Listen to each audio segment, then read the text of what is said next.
And we are back with another episode of the Artisans of the Horizon. And we are here today with Father Shay TL Kearns, one of the co-founders of queertheology.com. Shay, can you give a little bit of info about yourself? Sure.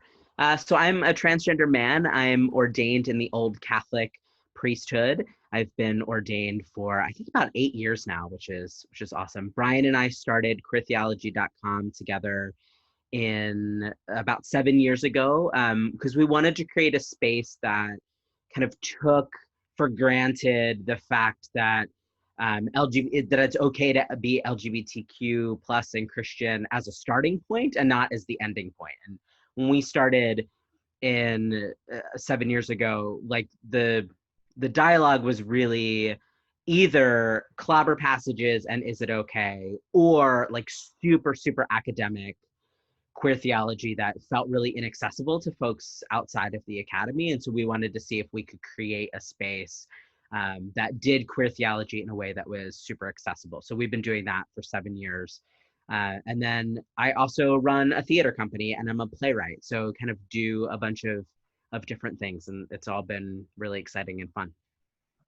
That's so cool. And one of the things that I really like about your ministry is the fact that you are a playwright. I think the arts are inherently queer because they challenge narratives, they provoke ideas, they force us to investigate not just what is reality, but what is deeper beyond that. What are the narratives that are being hidden away behind narratives that are dominating those narratives? What are those characters, or what are the feelings behind those characters? And yeah, I really think that we're doing that a lot, whether we know it or not, in our world today, because of how crazy things are. We're being forced to really investigate what it means to be intimate, uh, what it means to show up for people, how we can show up for people, should we show up for people, and how are you finding in your work where you are, you know, how that is manifesting for you lately?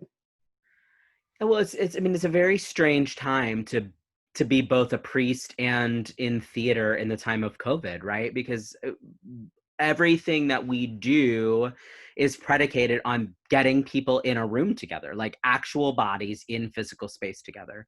And so I think it's really difficult to be in this space where that is inherently dangerous and not safe, and especially for folks that are already on the margins, right? That Mhm. anyone who's at risk or older, and these are all of the populations of people that come to church and that come to theater.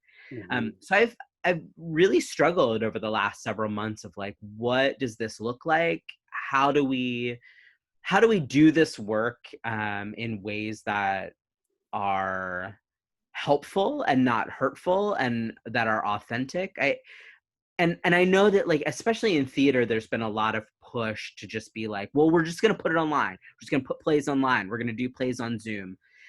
And I think that, like, there's that's important, and there's a stopgap there, and it's right the same for church. Like, we're live streaming services or we're recording Mhm. them. Like, all of that is important. And also, I think that this is a time for us to name what doesn't work in our mediums about this digital space. And I am not a tech phobe. I am not anti-technology. Like our entire community at Queer Theology is online, and it's been Mhm. really intentional that we do that online. And also, I think it's important to name that physical space matters, and like access to physical space and access to affirming physical spaces really matters. And so I think that there is still a larger conversation to be had about what are the barriers to just being online? What are the things that we inherently can't do online? And so like I'm really interested in those questions. I don't have any good answers at this point, but I think that like I'm interested in being in community and in conversation with people who are talking about these questions and figuring out what does it look like now. Yeah, and part of that, I think, too, for us, part of being an artisan of the horizon, a person who is available to this experience, is understanding that there are risks that are involved, um, that this is dangerous work, um, having what's the word? Having an intentionality about creating a lifestyle that intermingles the dark and the light together, so that we can have a full picture of what is happening, I think is really important. And one of the things, and particularly in church, that I try to really challenge is this idea that we need to be just children of the light. Mm. um, I don't really think that that's true. I know that that comes out of scripture, but I think really we have to be people who are like shadow players. We weave in and out of the dark like a really nice sequence in a movie scene, where they're trying to show a transition from one being to another being, and so they use light and shadow as a way of doing that. That's kind of what we have to do now. We're being forced into that archetype of being the shapeshifter, being the person who can hold not just one element of being, but have another at the same time, and be able to switch back and forth and hold them, simultaneously. And that's hard to do, especially since we have been raised in a world where we're told to be independent. We just celebrated Independence Day, or some people did. I didn't celebrate it. And I actually posted on my blog or my newsletter that we really have to question whether or not these holidays are pro-human, Mm. and pro what we need going forth. So, when we talk about the horizon, one of the things that we think of is the sun is setting, right? But the horizon's also the sun coming up. And so what is beyond that? What is the sun setting upon, and what is it coming up over? And part of letting the sun set is letting all those things go into the darkness and let newness come out from the light. Um, have you seen that happening where you are, or in your personal life?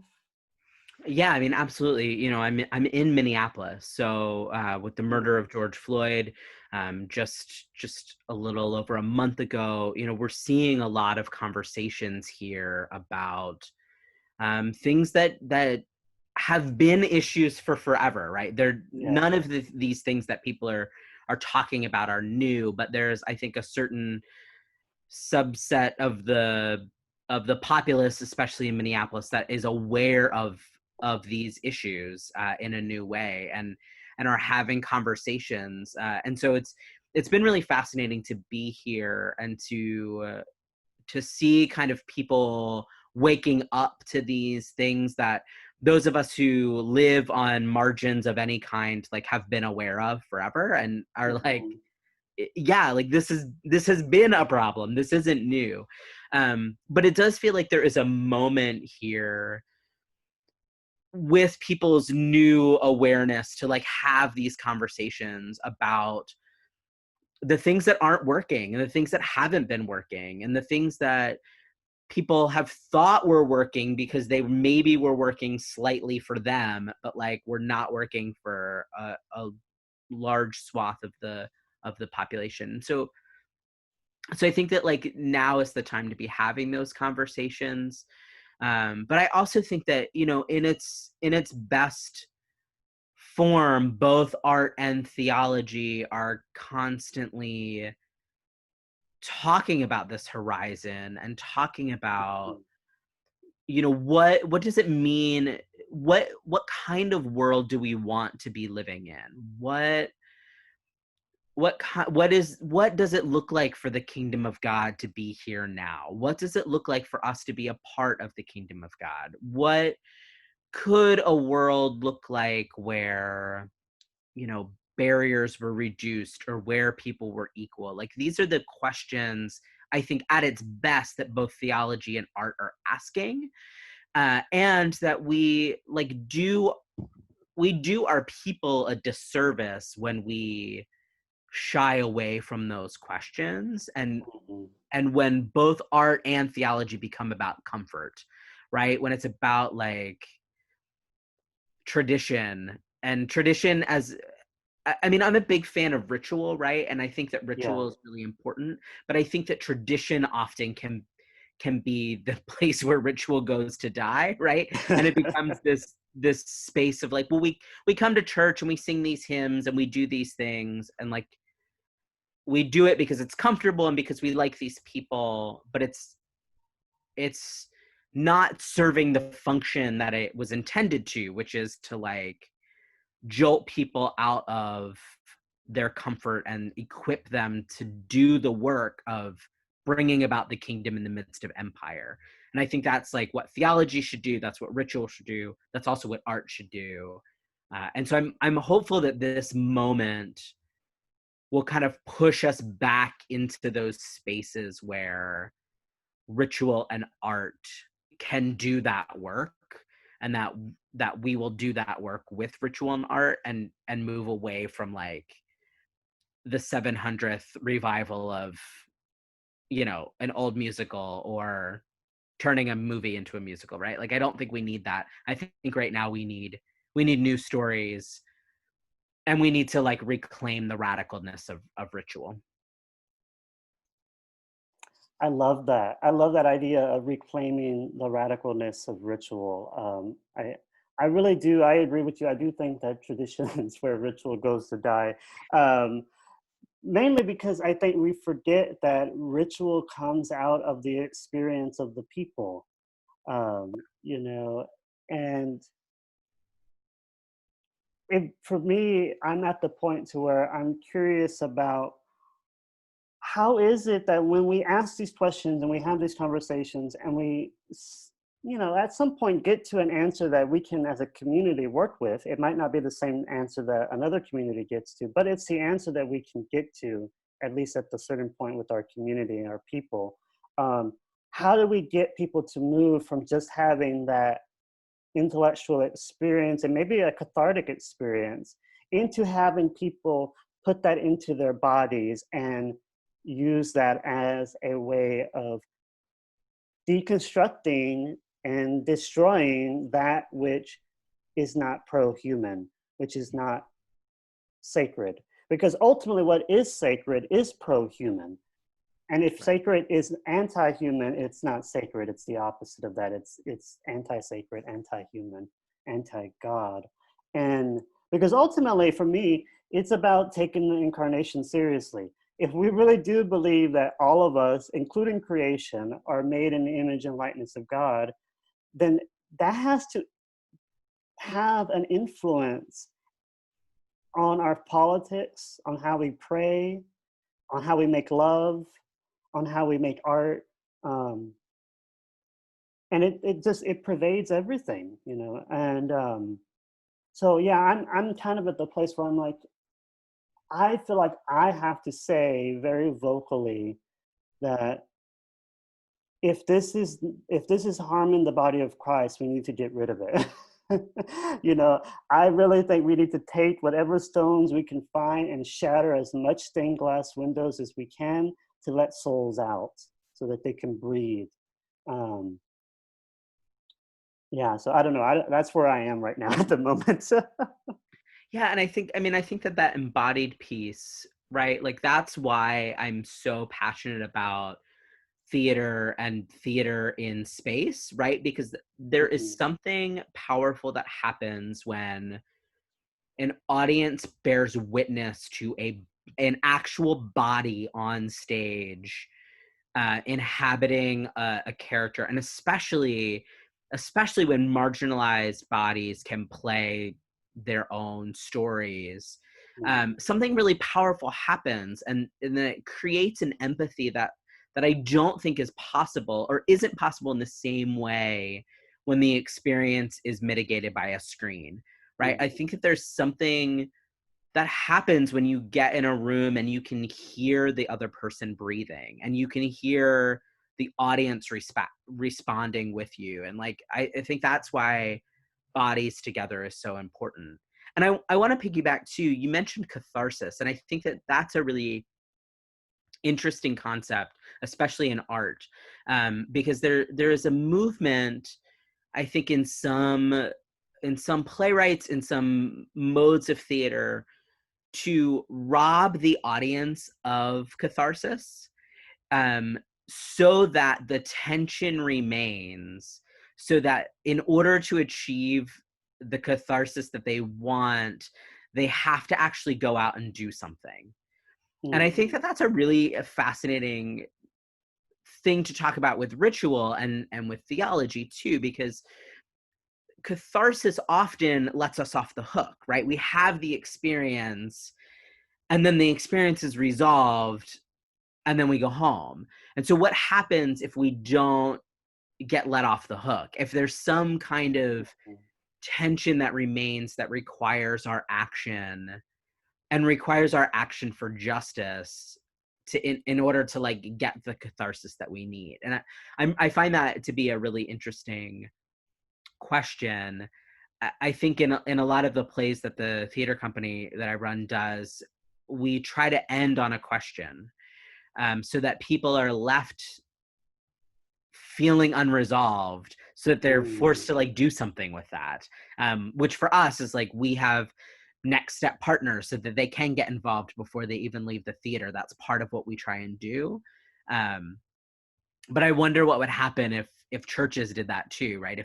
If there wasn't a sense of like, I go to church, I go to mass, and then my religious duty is done, but that somehow that experience of being in worship with other people doesn't create catharsis, but does something else to us that like causes us to go out and do this kingdom work. I don't know what that looks like, but that's an interesting question for me.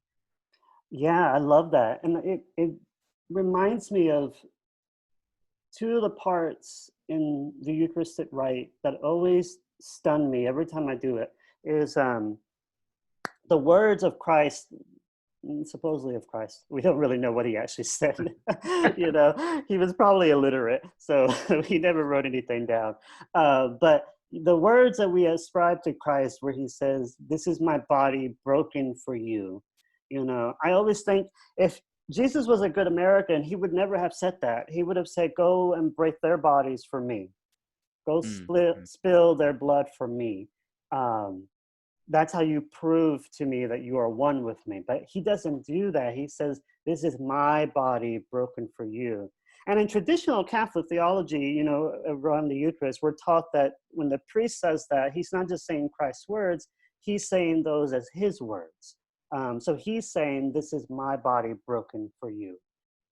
You know, along your lines of what you were saying, I think, well, you know, that might be a great question to end Mass with. Instead of saying, "Go forth, the Mass is ended, glorify the Lord by your life," say, "Go now and let your body be broken."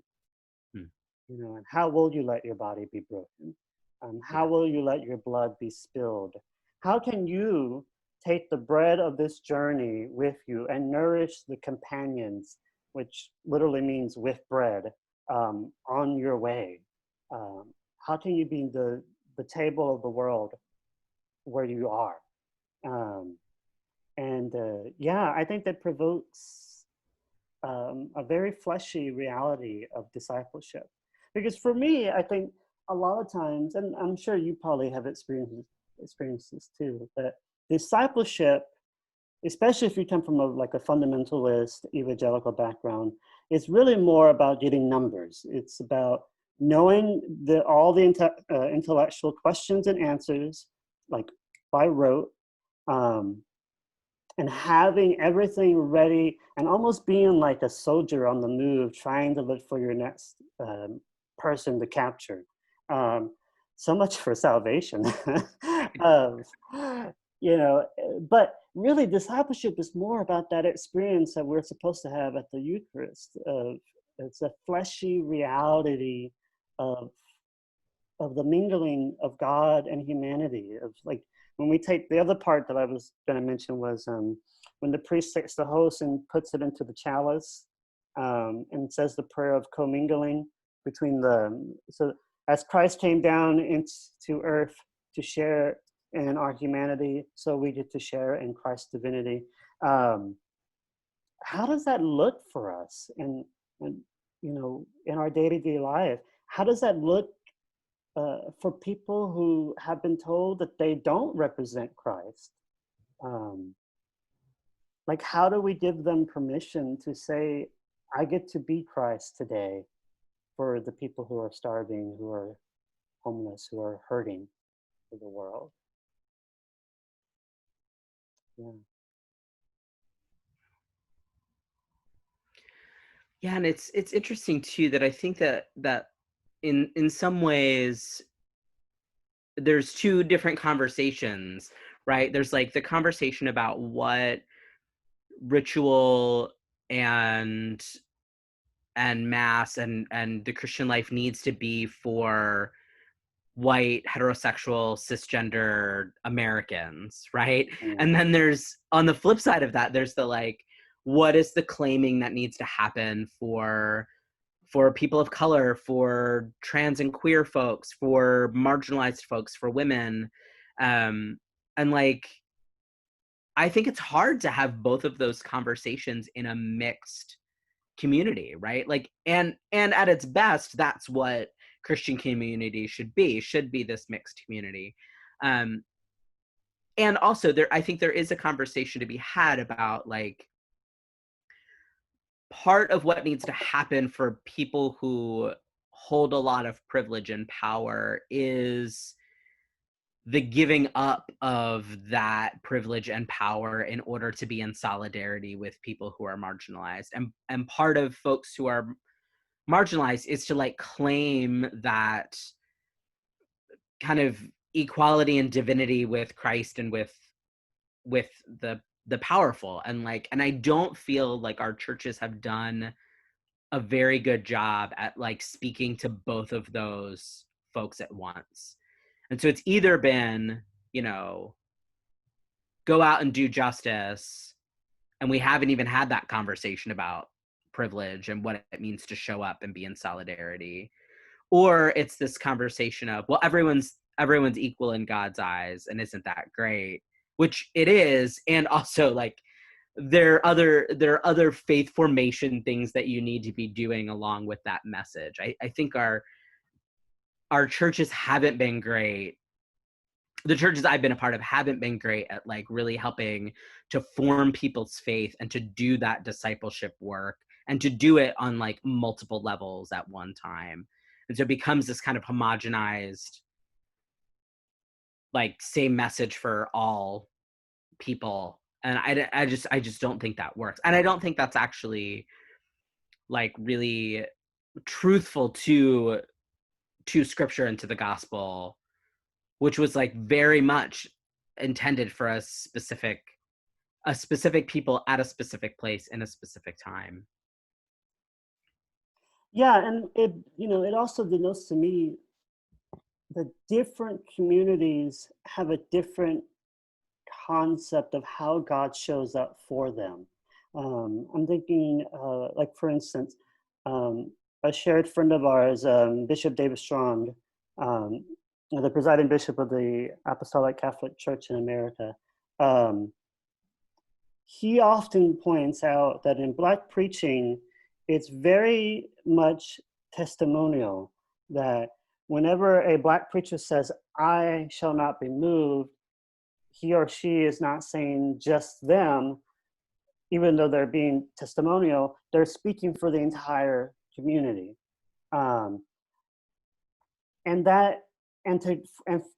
Black preaching oftentimes incorporates a lot of testimony and a lot of the overcoming archetype and of having arrived and experienced a journey from point A to point B. And for Black communities, that is how God has always shown up. And that's how they see God.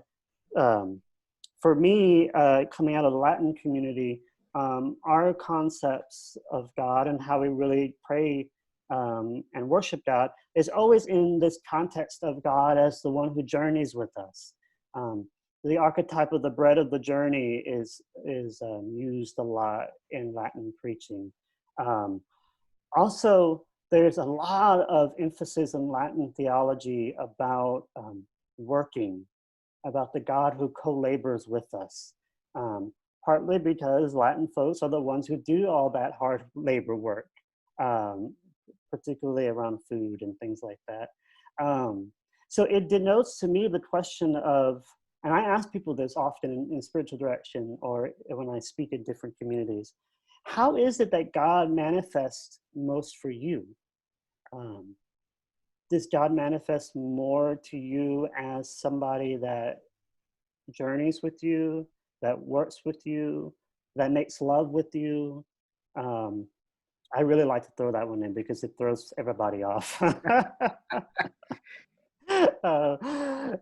then, I sometimes when people push back on that, the third one, I think, well, if you're made in the image and likeness of God, you're sleeping with another manifestation of God. So what's the problem?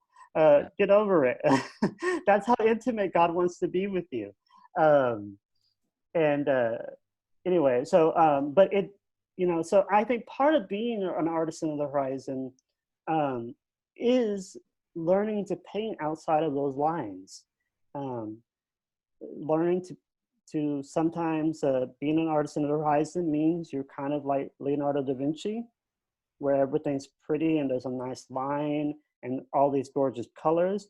Sometimes it's more like being like Jackson Pollock, where there's just a bunch of blocks everywhere, and all these weird patterns. And both look gorgeous. And if you have the eyes to see, you can see what they are trying to do, um,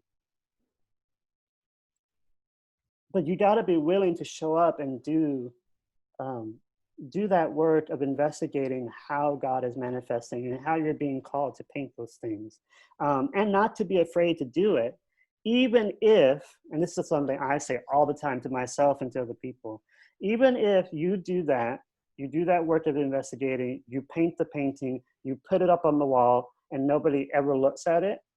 So if you have to go down your journey and you have to say goodbye to somebody at the end, they're either going to catch up with you and get to enjoy the painting with you, or they're going to eat your dust. Either way, you got to keep going, and you got to do your part, because ultimately you have to claim your spiritual authority. You have to claim your journey here on this planet, because you, just like every other person, has to be the artisan of your horizon. And together as a collective, we can realize what that means for the human race. Anyway, what did you think about that? Yeah, I mean, I think that your point about like showing up and doing the work, that's been something I've been thinking a lot about, both as an artist and as a person and as a Christian. And I think that like a thought that I just had while you were talking is that, so I grew up in the evangelical fundamentalist church, and I see a lot of people now who are leaving that church and trying to figure out like how to heal the damage that church has caused, and I've been on that journey too. And I think what has been fascinating and that a lot of the folks that come to Queer Theology, our website or send us emails are coming out of that tradition. And when we kind of respond with like, yeah, like there's a lot of work to be done to heal that hurt and to like find a faith that's holistic and life-giving and that whatever, and folks are like, well, we just want the easy answer. And I think that Mm-hmm. the problem of evangelicalism, right, is that it sold us all on this easy answer, right? Pray to Jesus, you get to go to heaven. Like, really, that's it. And of course, we also expect that you'll go to church and you won't have sex and you won't be gay and like all of those things. But really, like the bottom line is pray a prayer, go to heaven. Mm-hmm. And I think we've also been sold that lie with whiteness too, right? Like, be white, get whatever you want. Be cis, heterosexual, like, the path has been paved for you. And so when you come back and you say to someone, actually, like, this requires a lot of work. Like, it requires work to be healthy. It requires work to form your faith. It requires work to, like, come to terms with your identity. It requires work to be in solidarity with other marginalized communities. Like, you don't get to just there's no easy prayer to pray that will fix and solve the problems. Mm-hmm. And people are, I think, not comfortable with that. And they shouldn't be, right? Because it isn't comfortable work. It's often deeply uncomfortable. Yeah. And also, one of the things that I found in my own life is that the work is always worth it.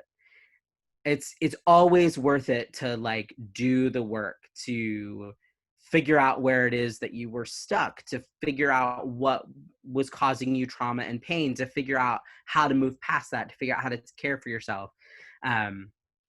But it isn't, you don't just get the easy prayer. And I think that's why fundamentalism and evangelicalism has been so appealing to people, because it's really easy.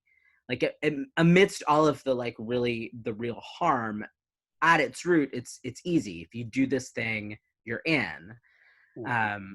And that's why I think, like, progressive and liberal Christianity is so difficult, because it's not easy, and it requires a lot of work, and it requires you to, like, learn some things about the Bible. It requires you to learn a lot about yourself. It requires you to, like, show up and work in the world in ways that are difficult. And I think I want our churches to start claiming the difficulty, and also be able to paint a picture that lets people know that work is worth it. And, like, it's worth it not just for you as an individual. It's worth it for the collective. It's worth it for humanity. It's worth it for creation. But, like, we gotta show up and we gotta do the work. Yeah, I totally 100% agree. I often say that I think priests and clergy do a disservice to the people when we just spoon feed them, because we keep them in baby faith. We keep them just, just a little bit, here and there, and they're perpetually spiritually malnourished. Mm-hmm. And part of the reason why that happens is because it's an easy way to keep people coming back so that your bank account doesn't go down. Right. Which is horrible. I mean, that means they're just there to make you rich, which is pitiful, and evil, frankly. But something that you said, I think, really struck a chord with me. I agree that I do think progressive Christianity and the radical message of the gospel is worth it in the long run. I always said my testimony in my life has been that God has always been faithful, and was always there, always hung around. God didn't always look the way that I thought God was going to look, but God always showed up in a particular way. I just have to have eyes to see and ears to hear. And but doing that work is hard. So you can't get to the glory without first going through the story. And I've been saying over and over again, and I'm sure I'm going to have to end up putting it on a t-shirt or something, but I've been saying over and over again that this chapter is very dark that we're in right now. There's a lot of tragedy, there's a lot of fear, there's a lot of insecurity, but our story will always end in glory. Some of us will get there to the glory before others, but all of us will eventually get there into the glory. I do not believe, I'm a universalist, I don't believe that salvation's only for a set few. I think God doesn't call everyone home, but God always welcomes everyone home. But anyway, I don't want to get off into a preaching moment. But one of the things that you said that really struck a chord to me, because it resonates with my life, is that the idea of doing the work. I was born with a genetic birth defect that required extensive amounts of very annoying surgeries. um, so much so that the way I look now is much different than how I used to look when I was a child. And every operation was absolutely necessary, because if I didn't have it, the condition that I have, and I'm not the only one that has it, my older brother has it, my oldest nephew has it, and my mother was one of the first ones to be diagnosed with it in the United States. And in fact, it was so new that when she was diagnosed, the doctor who discovered the condition in France had to be flown in to teach a team of doctors to do her first set of operations. Now it's come to the point to where the experience of having to go through the operations, the reconstructive surgery, which is what it was, is not as intense as it was when she had to have hers done. But it's still a very intensive process, and it's still very agonizing. And it can really defeat your spirit if you don't have a good grounding. But one of the things that I learned about that was, one, the power of advocacy, because I had to learn in the hospital bed, because of how terrible our healthcare system is and how capitalism works, that I had the right to my own process of healing, to heal at the time length that I wanted to heal, and also to learn to have ownership of my body, which is very difficult when you are born with a condition that makes you feel unsafe in your body, that makes you constantly, especially when you have to go to all of these doctor's appointments where they're poking you and drawing your blood and looking into your eyes and like touching you and stuff, like, and you always feel like you're a rat in an experiment or something. You know, it really does challenge your image, the idea that you're made in the image and likeness of God. But one of the things I learned about that experience, and I still struggle a little bit here and there with it, and it's an ongoing thing. But one of the things I learned about it was the discipline it takes to go through that. Having gone through all of that, I learned how to be disciplined with the understanding that if everything that you go through will always have an outcome. I don't know necessarily what those outcomes are, but I know that if I stay with the course, that I will have an outcome at the end. And the outcome is usually always a great outcome. You get to know a deeper level of the faithfulness of the God of the universe, who looks upon you and names you as very good.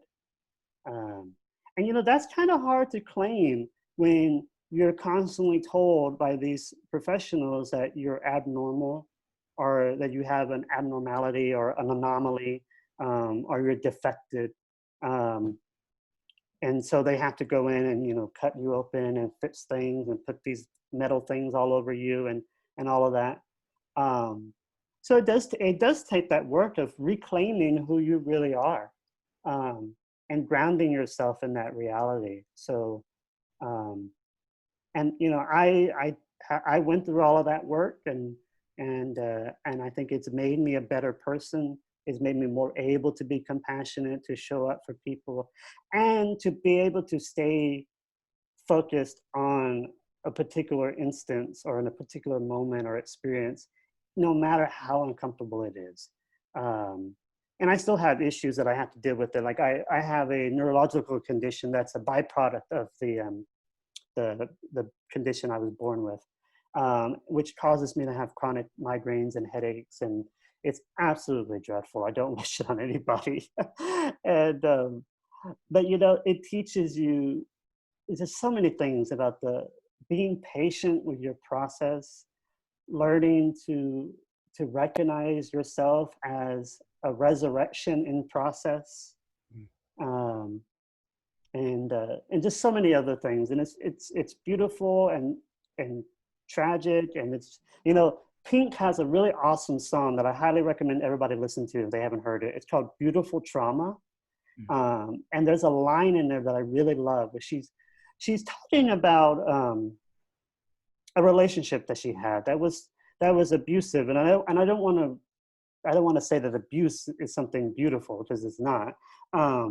But in the story of the song, she talks about after the fact that one of the things that she learned from that experience was an ability to touch into her emotions. Because part of being somebody that's abused, or being somebody that's gone through a lot of trauma, is you are often told not to claim those emotions, those feelings, those sensations. And one of the things she took away from it was the beautiful part was she learned how to claim that and use that as a way of preventing that from happening again. And so I just think that's so cool. So all of that was triggered by that one thing you said.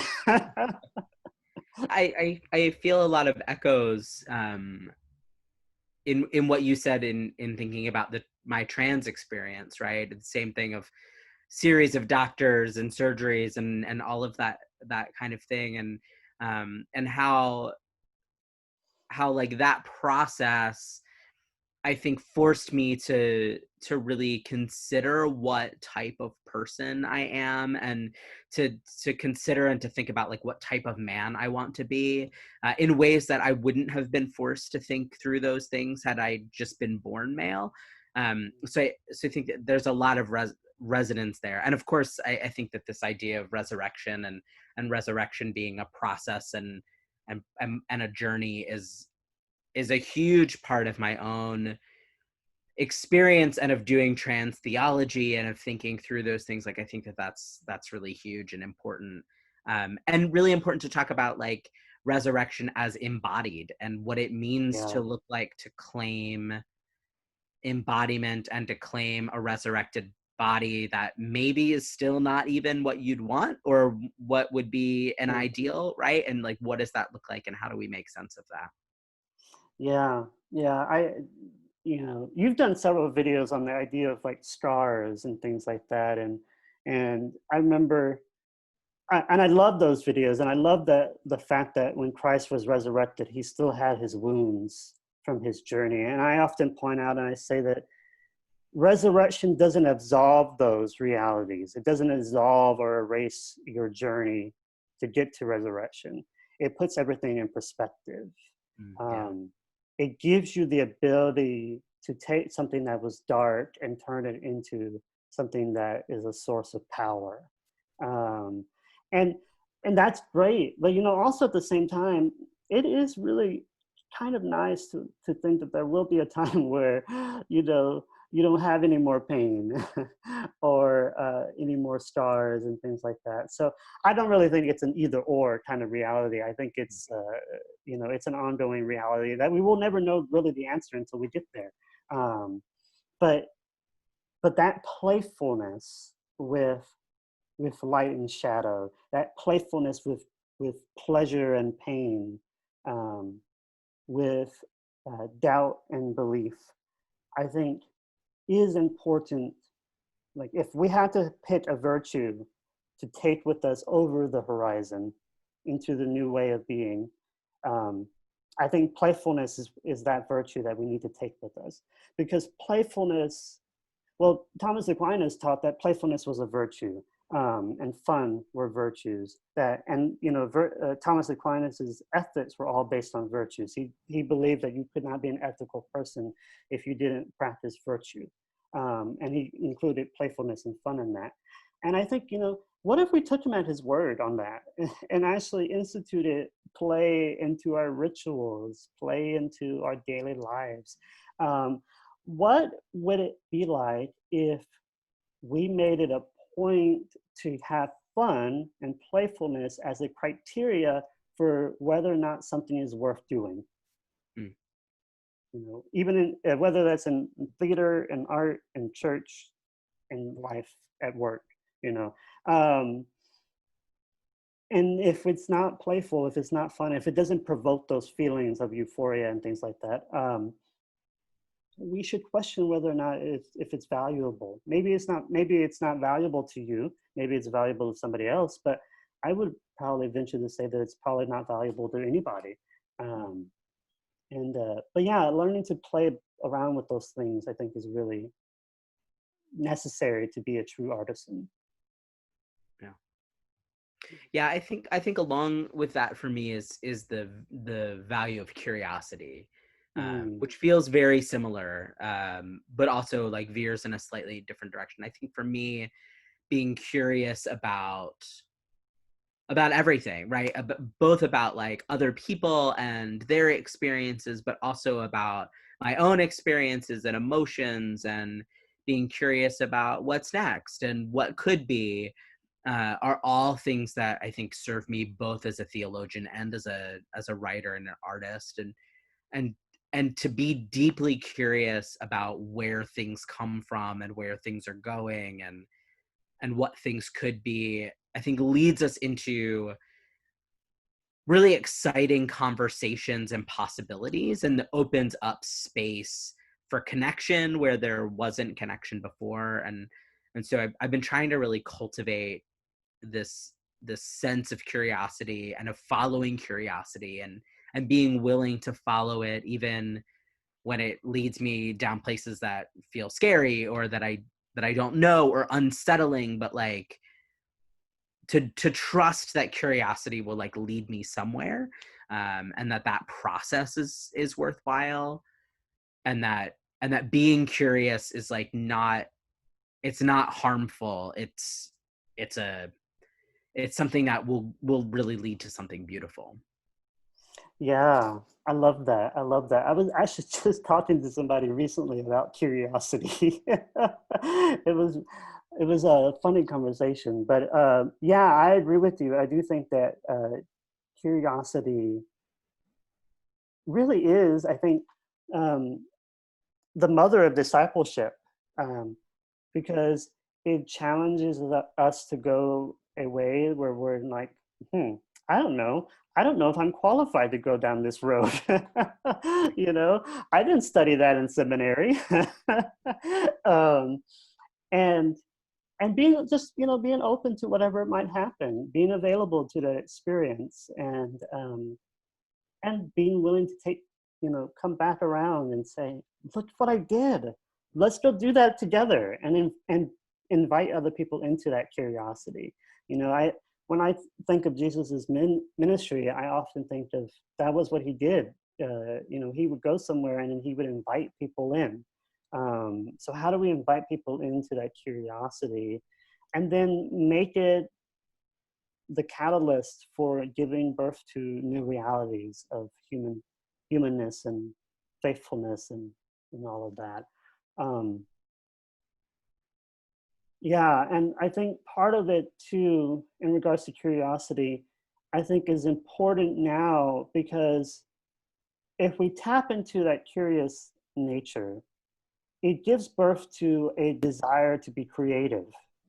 Um, and that seems to me to be the answer to a lot of the insecurities that we're having right now in our world. I just saw on Facebook yesterday, I shared this picture that was published, I think, on a Facebook page for a news outlet. I don't remember exactly. But it was 3 baskets, and they had signs on the back of them. And within each basket were bracelets, you know, those little rubber bracelets that people make. Um, and each basket had a different color bracelet. So there was green, there was yellow, and there was red. And each sign for each basket indicated what the band meant. And so, and it was COVID related. And so the green band meant that you were okay with hugging and you were okay with high fives. The yellow band meant you were okay to talk, but not to touch. And then the red band meant that you were keeping your distance, and that, you know, basically you didn't want to engage very much. And somebody had the curiosity to wonder, is there a way to create and facilitate in a harm reducing way um, intimacy? And because they went down that mode or archetype of curiosity, creativity came about, and they came up with that model. I just thought that was absolutely brilliant. Actually, I was kind of pissed off because I thought, why did I come up with that? um, and uh, and something about that really, I think, is not just awesome because it can help save lives, and we really have to kind of have that in the mindset when we're doing these things. Is how are we saving lives? How are we liberating people? Um, I think we focus way too much in church about salvation of souls and not enough salvation of bodies. Um, and I'm a big believer. I often say I'm not interested in saving your soul. I'm interested more in saving your body. And maybe in the process we'll save each other's souls, even though I don't necessarily think our souls need saving. But it really denotes the question of how are we saving lives? How are our churches saving lives? And what is it, what kind of experience or power are we tapping into when we act that creative nature? We're co-creating with God, basically. And how can that be an extension of our worship? So I obviously have way more questions than I have answers. But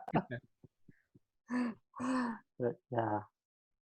Yeah, I think so much about what you said about Jesus inviting people in to his ministry, that kind of like come and see approach. To me, that's a challenge to for our church communities now to actually have something worth inviting people to come and see.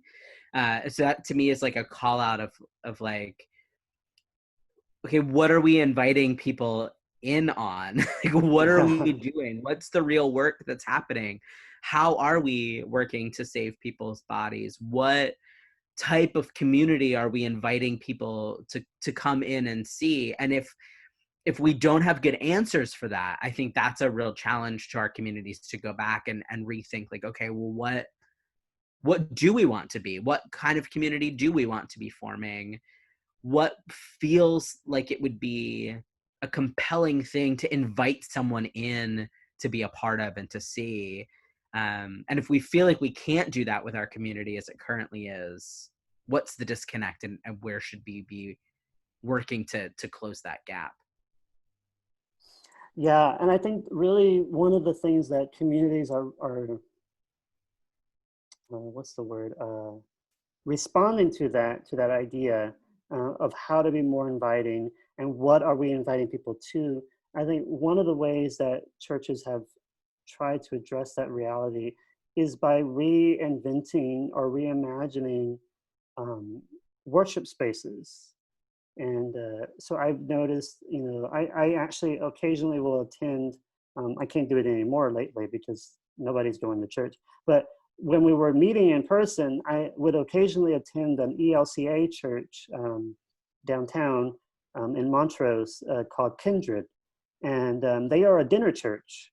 And their congregation is predominantly unhoused people and they have it set up in a really nice way, and that reflects their Lutheran theology, and that it reflects their understanding of community, and and they're invited to share in the meal. The Eucharist is not a separate experience there. The Eucharist happens within the context of them eating food, like not just bread and wine, but like actual food.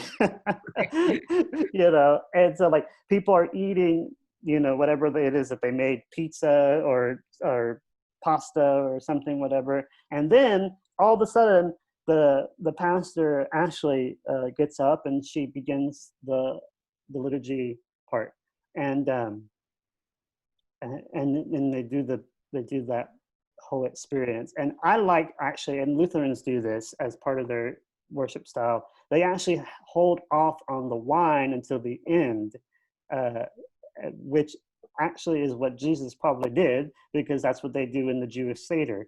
And I just think that's so cool. And I wish more people did that, but that's just a side note. But it's that kind of reimagining of worship. And really, it denotes the idea that rituals don't have to be overly dramatic theatrical experiences. And I don't mean any disrespect into that word of theatrical, but Yeah. theater is not the same as drama, although there's definitely overlaps.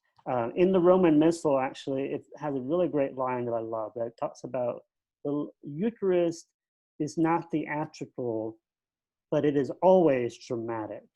It's Mm. always provocative. It's always something that,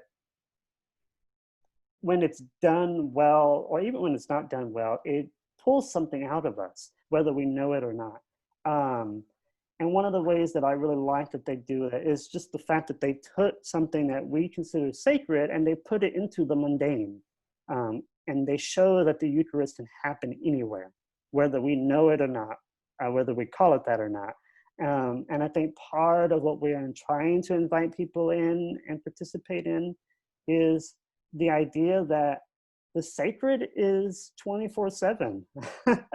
You know, we're democratizing the sacred. And I think that's one of the things that we're going to experience when we're over this horizon, is that the sacred is more oriented among and with the people, and not coated in gold and gems and with, you know, all this fanciness and fabulosity, even though I love the fabulous. You know, it's really more you know, the sacred sometimes is grumpy. The sacred is sometimes pissed off. Sometimes the only prayer people can say is the F word.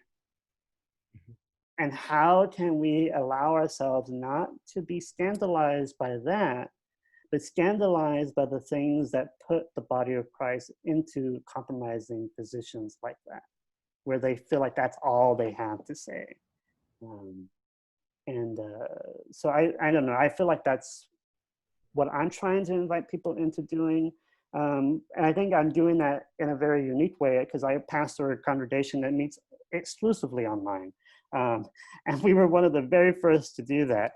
In fact, when this whole pandemic happened, I remember feeling, and everybody started going online, I remember at one point, I kind of felt a little vindicated, because all of these people were like, oh, you can't do church online. That's not real. You can't be a real priest online. I'm like, okay, whatever. And then all of a sudden, everything just stopped. And now we're like, how do we get online? I'm getting all these emails from people, and I'm like, yeah. Karma's a bitch. But you know, it challenged me to take a moment and say, well, I can either respond in a really petty way to these people, or I could take the high road and be like, you know, here are some things. And which ultimately I did. But I did make it clear to at least a couple people who were very mean, that, you know, this was their opportunity to make amends, and they did, and so that's good. But you know, I think part of what we're trying to invite people in is to play with us, to have fun with us, and to go on this journey with us. Yeah.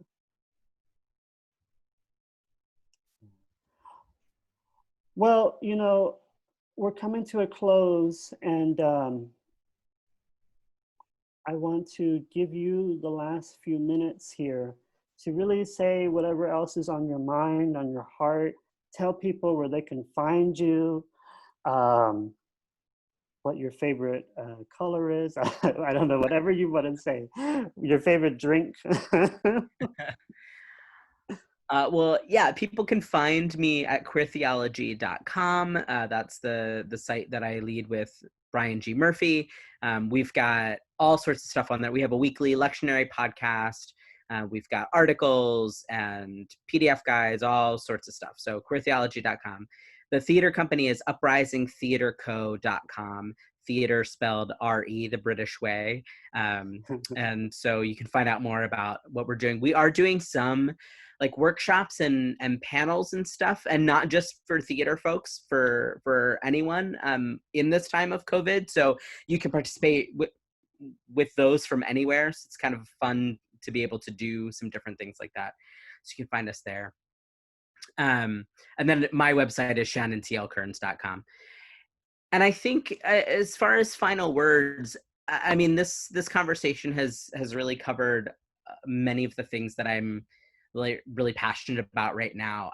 I think the biggest thing that I would encourage folks watching to do is again, follow your curiosity wherever it leads, and be willing to put in the work to find healing for yourself, and that healing for the world comes out of the healing that we do for ourselves. I think what I've seen a lot, especially with LGBTQ folks, who have like just come out, often who have come out of difficult religious backgrounds, is that they feel like they immediately need to lead.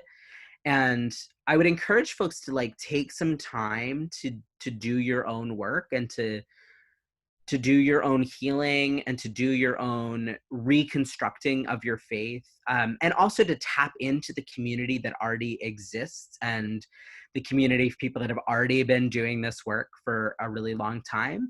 Because when you do that, what it will free you up to do is that when you are ready to step into a leadership position, you won't have to rehash the things that have already been done, and you can put your own creative and unique and really important spin on theology and on the world and on the work.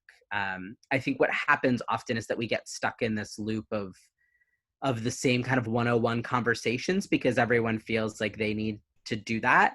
And instead, we could be like way, way, way headed towards the horizon if folks would take that time to kind of sit with themselves first, figure out their own healing, and tap into community, and then we can build together. So those are what we're trying to help people and walk with people through at Queer Theology, of figuring out what it looks like to step into your own power and your own voice and story. Mm.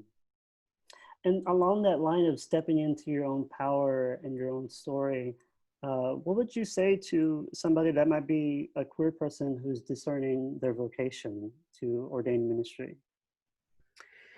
Yeah, the big thing that I've been telling folks is to again, like do that own healing work first, and then also figure out like what does calling look like for you, beyond like a sense of power or authority, or beyond a sense of like being a helper. Like, what does it really look like for you to walk with people, to like, are you really called to ministry, or are you in a space where like you're just curious and you want to learn more? And I say that especially to folks that are considering seminary, right? Because seminary is expensive, and like you will never pay off that debt.